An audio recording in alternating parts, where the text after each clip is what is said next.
Hi friends, இன்னைக்கான வீடியோவில் நல்லா டேஸ்ட்டான சங்கரா மீன் குழம்பு தான் எப்படி பண்ணுறதுன்னு பார்க்க போகிறோம். ஃபர்ஸ்ட் ஸ்டவ் ஆன் பண்ணிவிட்டு ஒரு வானல் வச்சுக்கோங்க. இதில் 5 ஸ்பூன் அளவுக்கு எண்ணெய் ஊற்றிக்கலாம்.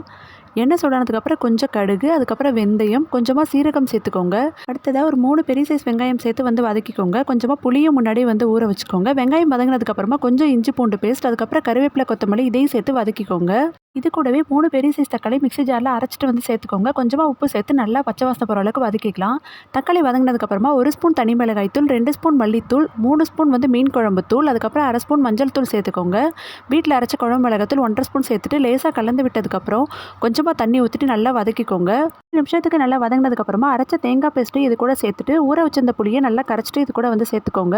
இப்போ குழம்புக்கு தேவையான அளவு தண்ணி நம்ம ஊற்றிக்கலாம். குழம்பு நல்லா கொதிச்சு வரும்போது நம்ம க்ளீன் பண்ணி எடுத்து வச்சிருக்க மீன் சேர்த்து ஒரு 15 நிமிஷத்துக்கு கொதிக்க வச்சு இறக்குனீங்க அப்படின்னா டேஸ்ட்டான மீன் குழம்பு ரெடி. இந்த வீடியோ உங்களுக்கு பிடிச்சிருந்தா லைக் பண்ணுங்கள். இன்னும் நிறைய ரெசிபிஸ் தெரிஞ்சுக்க நம்ம சேனலை சப்ஸ்கிரைப் பண்ணிக்கோங்க.